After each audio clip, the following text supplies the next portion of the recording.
How much to charge as a photographer is literally the hardest question to answer when you first get started. It is so confusing. I was confused for ages, but I've done it for a year now, from first starting out to obviously a year later, and I've survived this whole year earning money with my camera, doing photos and videos. Obviously, we're just talking about photos today. And I've kind of got a gist of what to charge and the mistakes I made to hopefully give you an idea of what to do, so then you don't have to make these mistakes and you can just get straight to the point. So first off, we're going to start with these two things you need to download before you even start to go consider working for people. And that is downloading QuickBooks. Yes, you have to pay monthly, but trust me, if you're going to be getting paid, this is worth it, because you're going to have to start logging all of your payments. Obviously, if you're self-employed, you need to pay tax on it. So you can log all your payments on this app, and you can go through and section it all out, from business income to expenses. This isn't sponsored. I wish it was, but it isn't. But that's what I use, because then you can also invoice people on there. Instead of having to generate your own invoices, you can just make them on there, type in what you need to do, send it straight to the person, and then it sends them a really nice link, and then they just go onto it and pay through that secure invoice, and then you get it straight on, and it's also logged that you can save. It's just such a professional way to do things. You should 100% do it, because most companies are going to ask for an invoice. They're not just going to be like, hey, there's my account and sort code, send me the money please, mate. Like, you need to make it look professional if you're going to start asking for people to pay you. So definitely download QuickBooks. The next one is, what was it called? E-agreements. So this is for contracts. Again, you have to pay monthly. Get over it. It's like £3. Get over it. And this is basically going to secure you for any mishaps or any miscommunications that can all be agreed upon in this contract. It's really easy to do. You don't have to do I can't even speak. You don't have to do all of the legal stuff. That's already written out for you. You just have to fill in the bullet points. So like who the person is, what the work is you're doing, the service you've both agreed upon, like the actual thing you're doing, and all the things you're going to do for them is all agreed upon and written in there. And then obviously the price, how many hours, all of this sort of stuff. It asks you loads of questions. It then puts it into a really nice professional contract, and it has 2 other pages about legal things and the rights and all that sort of bollocks. And then you send that over to the client. And this one makes you look even more professional, but 2, covers your own back. Because when you're first starting out, you might make a couple of mistakes, or they might try and take advantage of you. And if they try to do something that is not in the contract and expect something that's not in the contract, and then they start demanding all of this stuff, and then they're like, right, well, we're not going to pay you. Well, guess what? They signed that contract. That was the work that was going ahead, and that was the work that you provided for them. So I do think you should get it. It's one of those things that you can do without it. Don't get me wrong. The clients that I use month to month, I don't tend to do as many contracts for them unless it's like a really big job, because I've worked with them all this year. Do you know what I mean? I'm not going to keep sending them contracts and contracts and contracts unless the work starts to change. We've kind of got like a mutual agreement going on now. But you should definitely do that, because you don't know who these people are that you're working for. They could just be looking to fuck you over. So you really do need to cover your own back. It is definitely worth it. So get those 2 things done before you even start or even consider going to approach people and start working with your camera, which then brings us on to the first. I'm going to kind of do it as how I started. So I started at the very beginning charging really little, and then obviously now I can charge a decent amount more. So we're going to start at the beginning where I did, and I'm going to assume you're a beginner and you're doing the same thing. So I started on this lovely notes folder. I don't know why, I just wanted to write it down. I was going to do this in a car talk episode, but I was like, I just want to write it down. So I started at £20 per hour. I should put per. Hold on. £20 per hour. Oh my god. £20 per hour. So yeah, £20 an hour was where I started, which isn't a lot, but at the start, just to get some cash in, it's nice and it's exciting, because you're like, oh, I'm getting paid. Fucking hell. And my first job was for, you know who he is. I messaged them, basically I reached out through DM, so I just found their stuff, because he posted like that he was there. So I found the place and I was just like, hey, how you doing? I do this. Obviously I had a portfolio of stuff before, so obviously make sure you've got photos that you've done beforehand, whether that be for free or whatever. Make sure you've got stuff to actually show. And then I just messaged them and was like, hey, how you doing? I do photos and videos. If you ever need anything, let me know and we can sort something out. That's literally what I said. And they were like, yep, we do need photos and maybe a couple of reels. How much do you charge? And I was like, £20 an hour. And they were like, sweet. Because obviously they know that's an absolute bargain, because they deal with media people all the time, all these businesses. So they know when there's a good deal and when there isn't. So they knew they could fuck me over. But obviously I did my contracts, I did my invoices, I had all the professional stuff ready to go. I turned up on the job. I did the stuff that was in the contract. There was a little bit of pushing and pulling, which is why I'm glad I had the contract, because there was a couple of times where they were trying to make me do a little bit extra and that we didn't agree upon. And I was like, yeah, we can do that, but we're going to have to write up a new contract. And they were like, oh, okay, yeah, cool. So that really did cover me there. But yeah, it was £20 an hour. So it averaged like a 2-hour shoot and then 2 hours of editing. So 2, 4, 6, 8, 80 quid. It's not that bad. It's not the greatest, which we'll learn in a second when you start to include things like expenses and fuel and just living. That doesn't even come close. But just to get started, I was happy with that. But what happens with hourly rates, at the start, you slowly start to realise, well, you very soon start to realise if you're repeating with the same client, is that they know that if they make you work quicker, they can pay less, and they know that you're good. Like, I'm decent, and I know exactly what angles to get, and I can wrap up a photo shoot within half an hour. Do you know what I mean? So they know that, and then they start to push the boundaries of how long they give you. So I turned up to one of these shoots for these guys once and they left me 20 minutes. So the driver was coming to pick the car up that I was going to take pictures of, that they wanted to use for the, oh, sorry, my voice is going, let me fill up this water.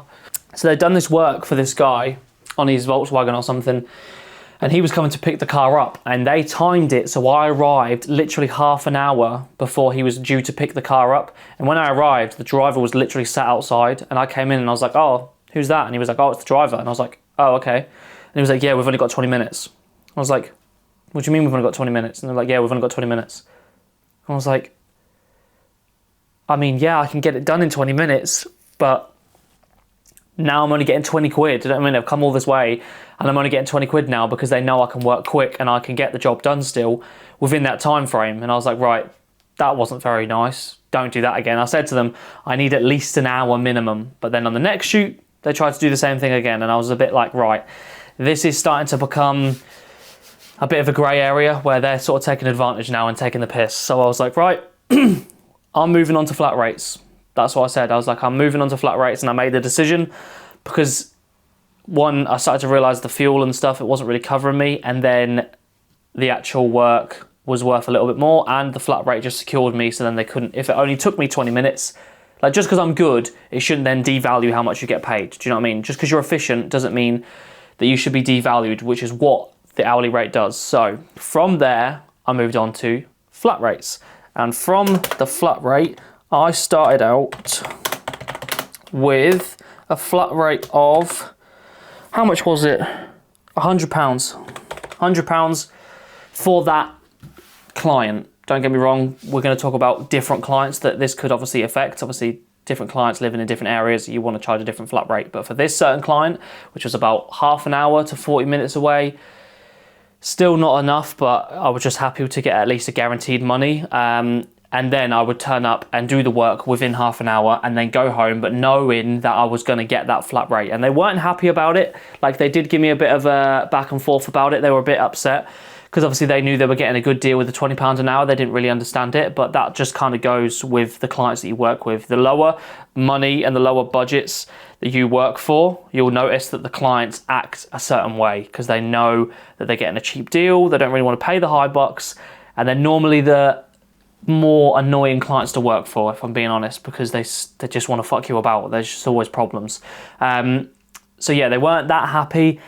And then they wanted video work. And I was like, right, okay, video work, obviously we're not talking about that today, but video work is a lot more. So I was like, right, $250 for the video, because it was like a whole planned thing with rollers, and it was like a good hour shoot, and they weren't happy with that either, but they did it. And then from there, we did like another month, and I upped the rate to 200 for photos because it wasn't covering my fuel. It just became not worth my time. Do you know what I mean? It wasn't profiting, and it was just a bit, and I'd done some other stuff for some other people and noticed that I could have been getting a little bit more, and I'd spoke to some other photographers and I moved my flat rate up to £200 for photos. And they were like, right, no, that's it. how can you charge £200? We were doing £20 an hour before, and now you're doing £200. And I was like, it is what it is. That's what I'm charging. And they were like, right, well, we're not going to work with you anymore then. And I was like, all right, don't work with me then. I just had to cut them off. It's one of those things. Once you move from hourly rates to flat rates, you will notice the clients will drop off because they don't want to pay it. And you'll notice the clients that stay with you are the ones that actually respect your work and actually understand that they're getting a good deal. And then you get the other clients who were just trying to fuck you over. They were trying to fuck me over. So we didn't work together ever again. And there was a little bit of back and forth being like, you can't release any footage that you've got for your own benefit. And I was like, well, it's in the contract, and I actually have some of the rights to the footage because I put that in the contract. So fuck off. So yeah, it's one of those. It's when you move up to flat rates, you will lose some clients. So you just need to be ready for that. But it's for the good. You don't want to have clients like that are just there to fuck you over and that are ready to jump away as soon as you start giving them a price that's actually worth your time. So that was where I was at for the first 3 months, maybe. Hourly rates to flat rates, £20 an hour to then £100 an hour. I mean, not to then £100 flat rate to then the £200 flat rate for photos. And then you start to run into expenses. I'm dyslexic, so ignore any of this spelling, all right? Leave me alone.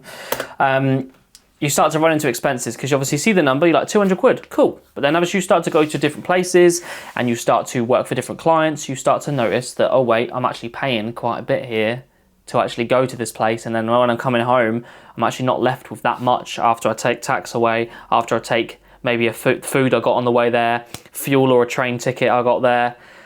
You start to chip into your budget. So you then need to figure out obviously your flat rate. So I was at 200.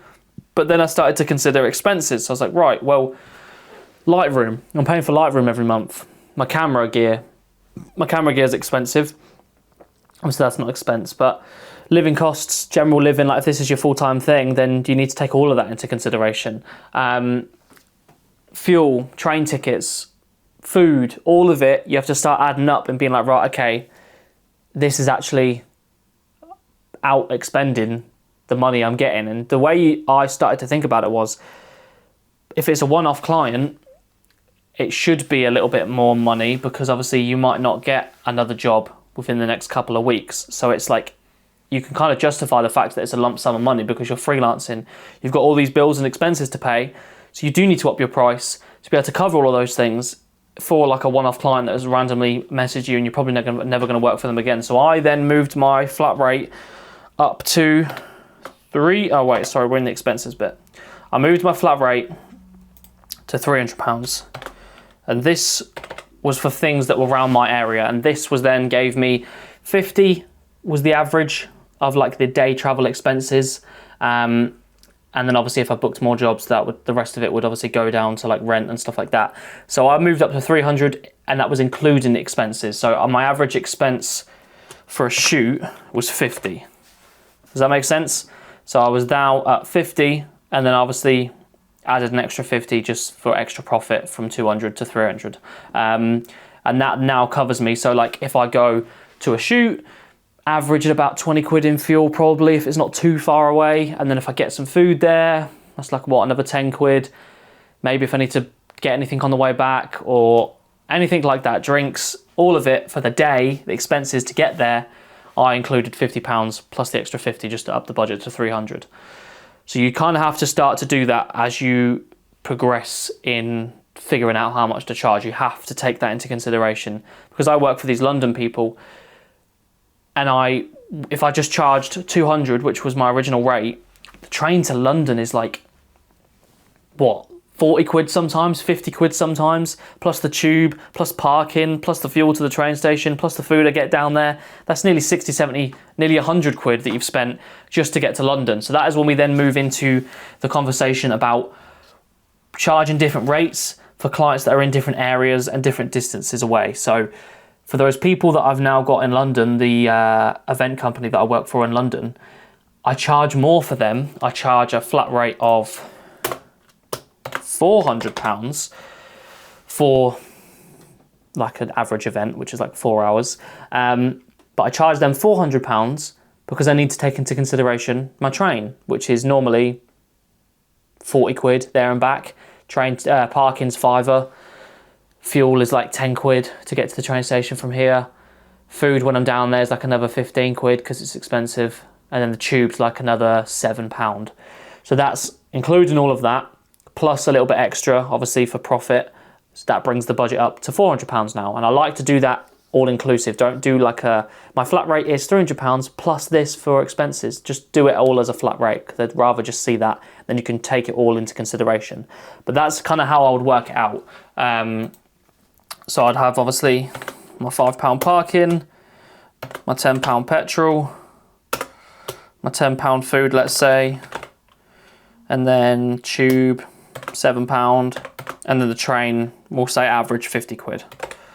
So that's all taken into consideration to then add to the actual final budget for that job in London. Whereas if that was just down the street, then yeah, I probably could go just 300 because I'm not using any expenses because they're literally down the street or in the same town. Do you know what I mean? So it starts to become a different sort of set rate for people depending on where they live and depending on what company they are, which we'll get to in a second about companies. But in London, the pay is higher.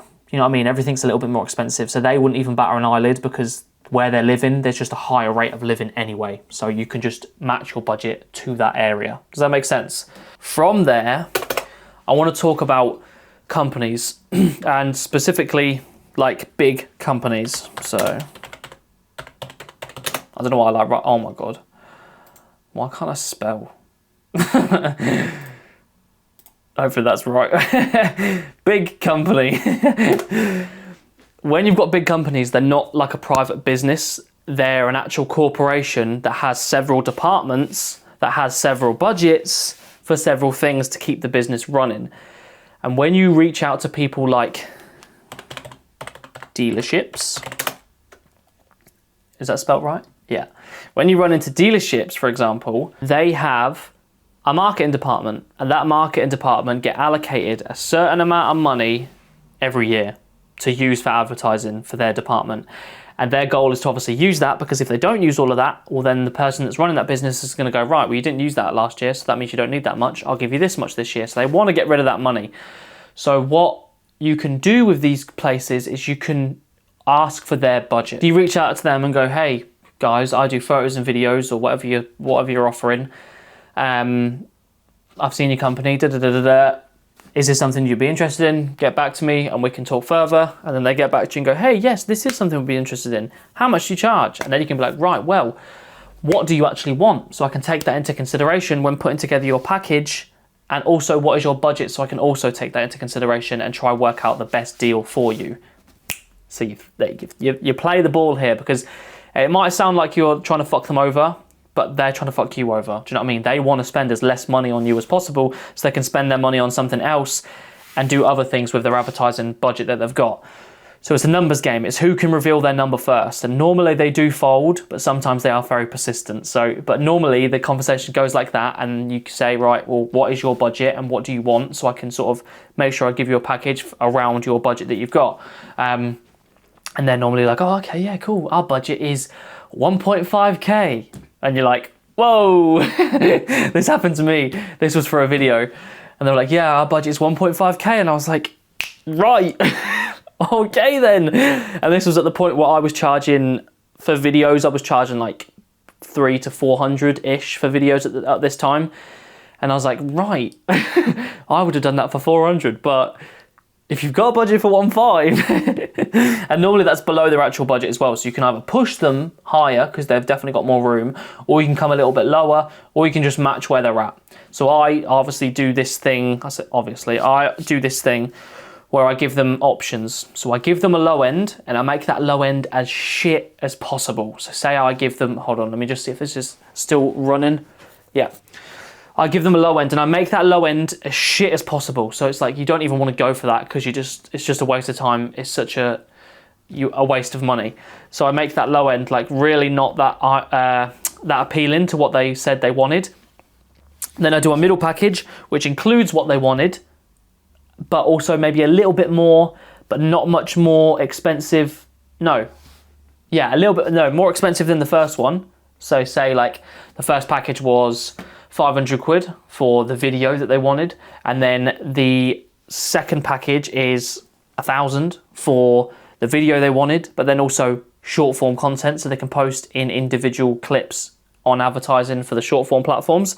And then the third option is like a little bit, like a lot more included, but are not that far away from the middle price. So you actually, the way I've scripted it is wrong, but you'd go more like 1.2 for the middle package, and then you'd go for the 1.5 for the big package, because it's only a £300 jump, and they're just gonna be like, right, okay, well, we might as well just go for the bigger package and get the actual video, the short form content, the drone stuff, all of that things that you've included in that big package, make that as like appealing as possible, and put that big price as close to the middle price as possible, and they will go for that bigger one, which is what happened here. We did that video, I did that video.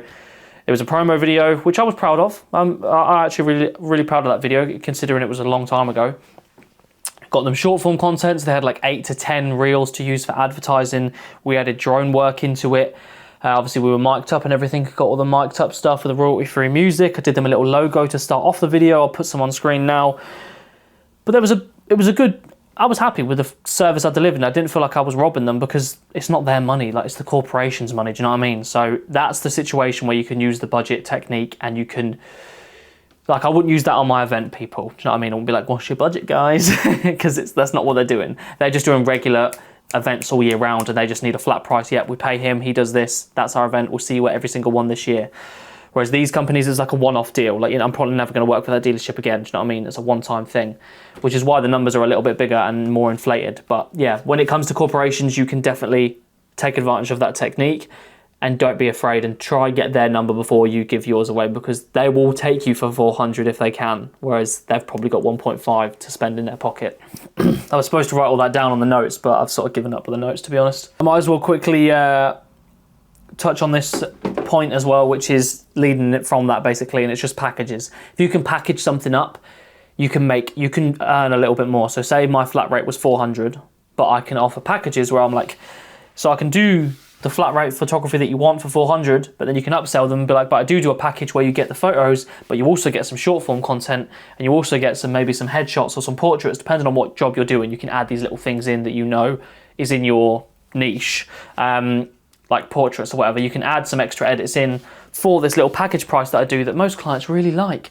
And it's like, what? My rate's 400, so say it's like £500-600 for the package deal of like the other extra stuff you get in that package. And they will normally go, oh yeah, you know what? A couple of hundred extra quid.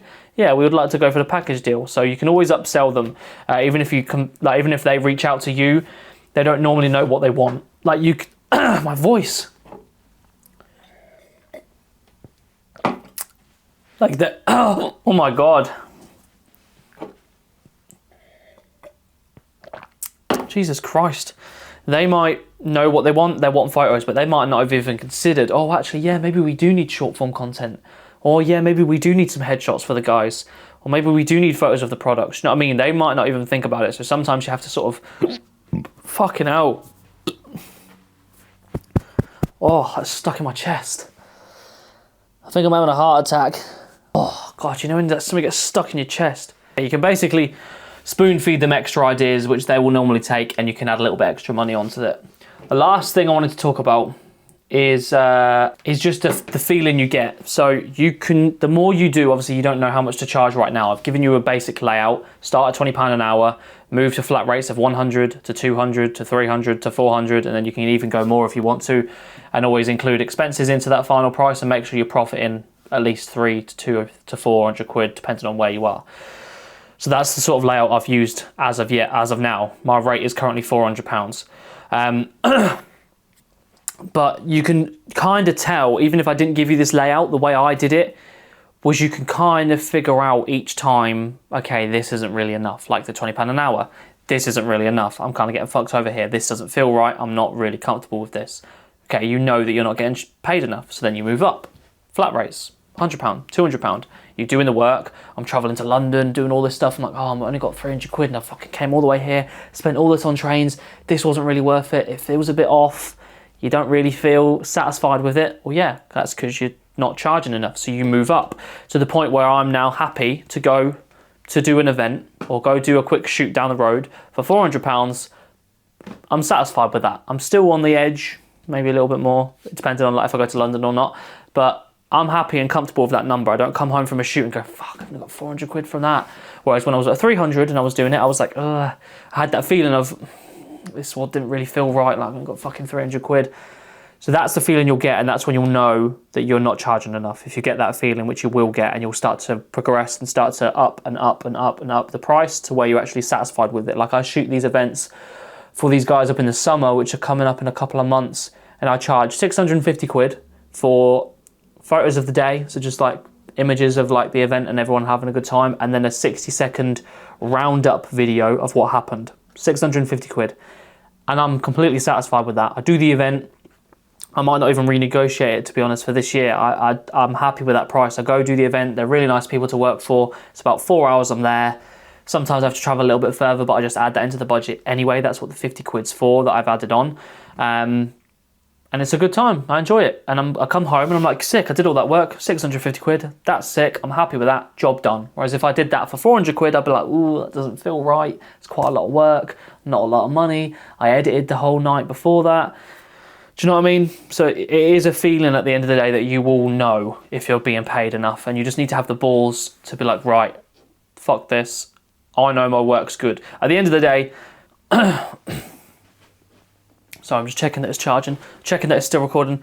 At the end of the day, you can only charge depending on how good your work is.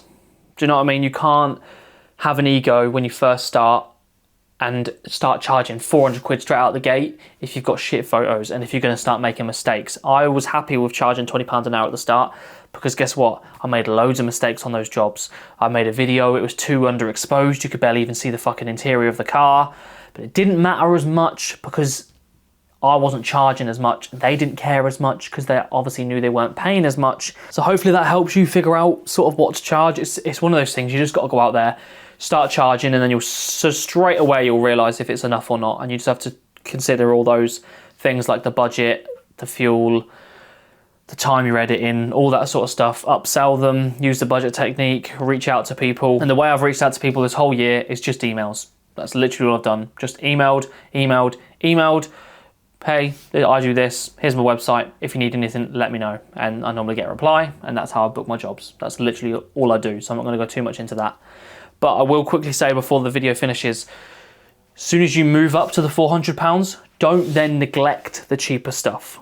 I had an ego for a while where I was like, oh, I'm fucking charging 300-400 quid and I ain't taking the small stuff anymore. Well, guess what? Those 300-400 quid jobs were a little bit more spread out. Like over Christmas, I haven't earned anything. The past month or so, no jobs, no income, because they just weren't about at the moment. They didn't have the money to spend, or it's just that time of year. But those big jobs are not always going to be around unless you can obviously give yourself a big chunk of clients. But for me, the events are quite seasonal and they're not around right now.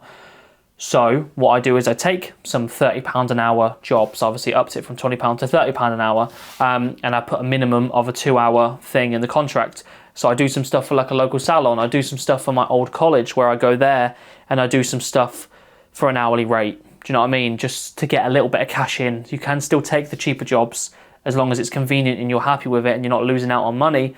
I would still recommend taking them along with your big ones.